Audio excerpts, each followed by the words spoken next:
Today we're in the French Alps. We'll be exploring the region to find scenic hikes and the best dog-friendly days out. Today we attempt to summit Mont Charvin in the Aravis mountain range.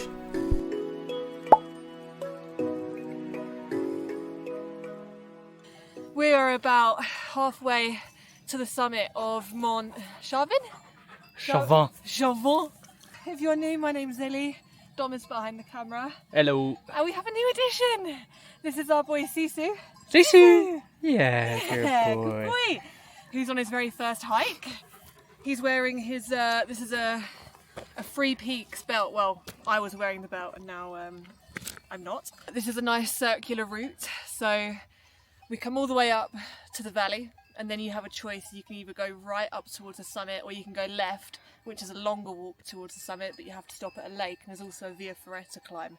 So we've avoided that because we didn't know what the dog situation was with the Via Ferrata. Also, he's only 9 months old, so... He's very erratic. Very erratic. We were up at the butt crack of dawn this morning to 5:30.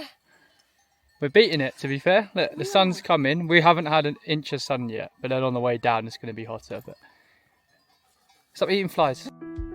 Mont Charvin is a tricky hike, but it offers some of the best views of the Aravis mountain range, even if you don't make it to the summit. We began our journey from Parking de Charvin around 7 AM to avoid the midday heat, which can be anywhere upwards of 30 degrees in August. We seem to have a standoff between us and about 1 million goats. I don't think they want it, to be honest.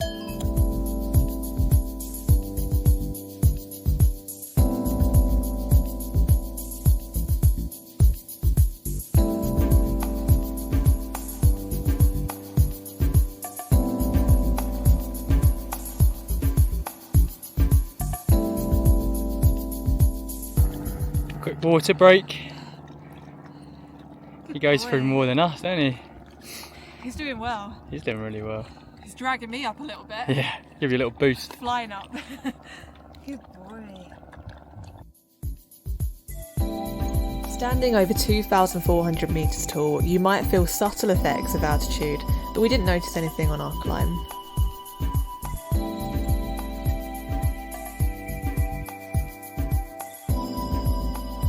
The terrain is mostly loose gravel and becomes very steep as you ascend higher.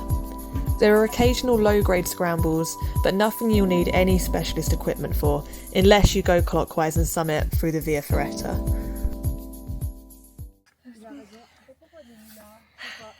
It's going to be a DNF, I'm afraid.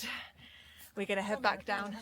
Just there. It's just here, but the sun has beaten us up, I think, so we're going to turn back down. It's probably only about another 45 minutes, hour to the top. Yeah. But the sun is coming up now. The time is probably coming up to about 11 o'clock. It's a really exhausting hike, but I think we've seen the views that we want to see from here, so we're happy with that. It's stunning. It's beautiful. Quick pit stop before we head back to the car. Got some lunch. Made some baguettes, of course. One in France, alright? Made it yesterday. That hike is no joke. Look what it's done to our poor boy. I think that's the last of our shade now. The sun has come up over the mountain, so we're going to have to get moving. It is 12 o'clock, it is midday, so hopefully we can get down before it gets too warm. So we're rested, we're fed. He's had about a 20-minute nap. He's had a chance to cool down. This rock is really cool. What's this rock called, for the viewer's reference? I think it's called Cool Rock. Cool Rock, there you go. So if you're hot, come to Cool Rock. Ready?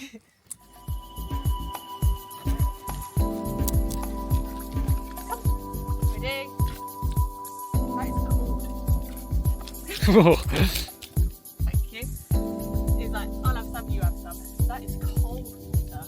Is it? Yeah. Good boy. You want a drink? We just gave you some water. Fresh. Yeah, this is fresh from the mountain. Evian, Buxton. They wish they could. It's actually Suck it. freezing. Is it? Let me have a little feel. Probably glacier water. Oh yeah, that is cold. So we're probably about majority of the way down, but it's quite a long walk back to the car. but it's relatively flat now. Sisu seems to be a lot more energised since his little nap and his little rest on the rock, which is great. It's getting warm though. If you're planning to bring your dog to Mont Charvin, ensure they're fully up for the challenge and able to walk for upwards of at least 5 hours.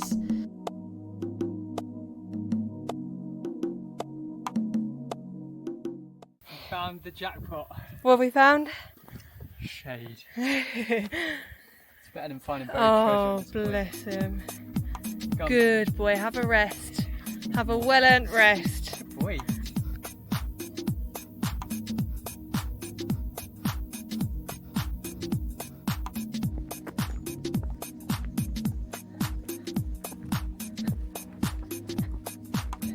And now the remainder of the trek is just this beautiful shady woodland until we get back to the car.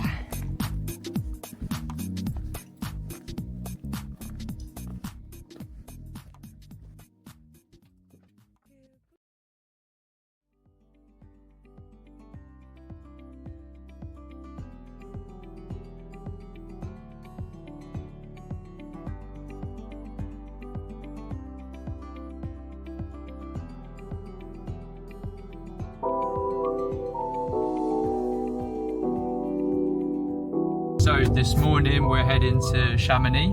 It's fairly late morning. It was a very rainy start to the day. So we should be getting there about kind of 2 o'clock, 1 o'clock-ish. And yeah, we'll show you around Chamonix with our dog. You excited? I'm overwhelmed. Chamonix is probably the biggest, I was going to say city. Yeah. The biggest town.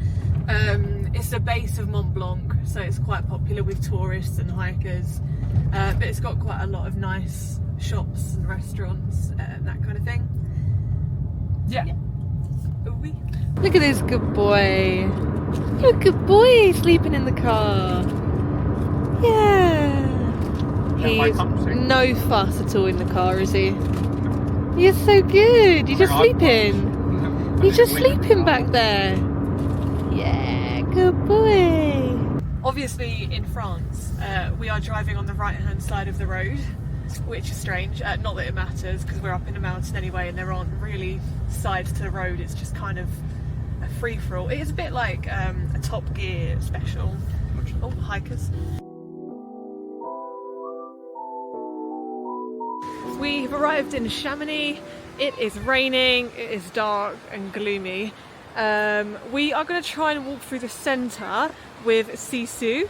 You've probably seen him be as good as gold so far, but he is quite reactive to other dogs, so it might be interesting because there's a lot of dogs here.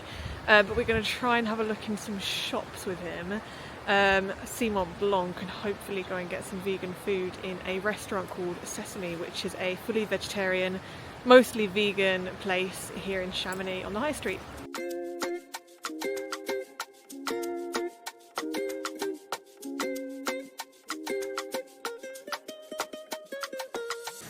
Now, Mont Blanc is like this, it's sort of here, but you can't really see it because of the clouds, so hopefully we'll get a better shot later.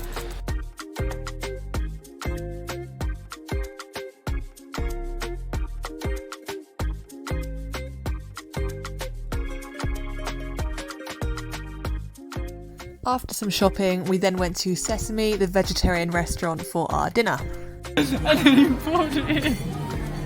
And then it came back and he was like, it's supposed to be like that.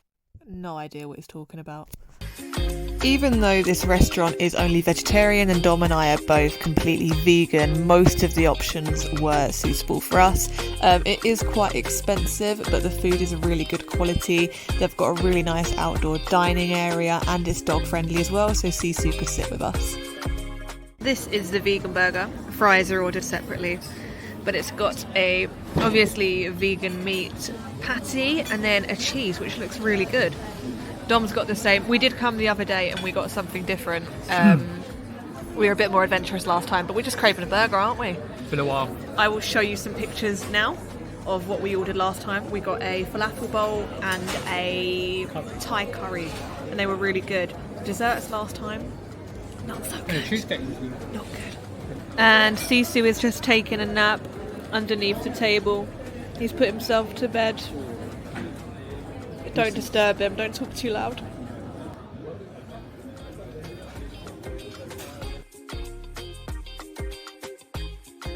We did look around a few more shops, but mostly we decided to just walk around and look at the scenery, as Chamonix is a really pretty place.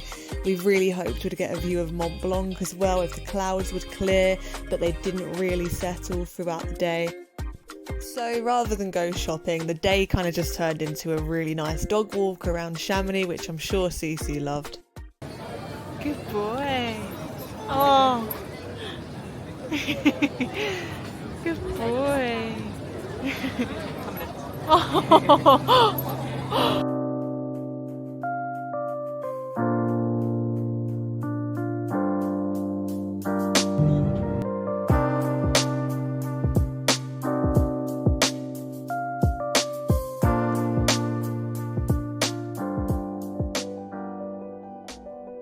Following climbing Mont Charvin, we felt like taking it a little bit slower and decided to go for a steady hike around a local lake.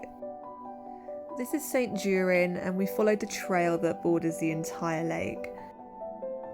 This is a very easy hike and accessible to everybody. It only took us a couple of hours to complete. This might be my favourite view that I've seen so far here. Of course, the route is dog friendly, and Sisu absolutely loves splashing around in the streams which cross over with the trail. Most of this is in the sun, but there is a little bit in the shade, which we're walking through now.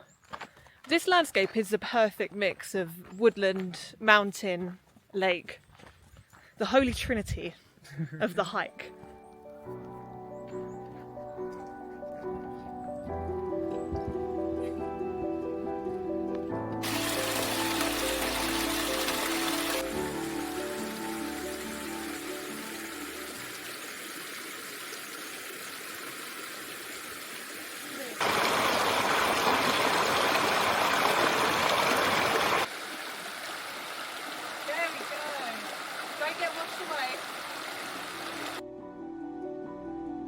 One thing to be aware of is that if you want to complete the whole circular route, you will have to cross the Himalayan style bridge, which could be a little bit scarier if you're afraid of heights, but for us it was just really good fun. Cece walked across it, but smaller dogs might struggle because the ridges are quite fine. That is one whole lap now of the lake, and it's definitely starting to get a lot busier. But there are crowds starting to come in. The car park is filling up, can see it from here. I'd say in total that probably took about 2 or 3 hours, with quite regular stops for Sisu and just to look at things.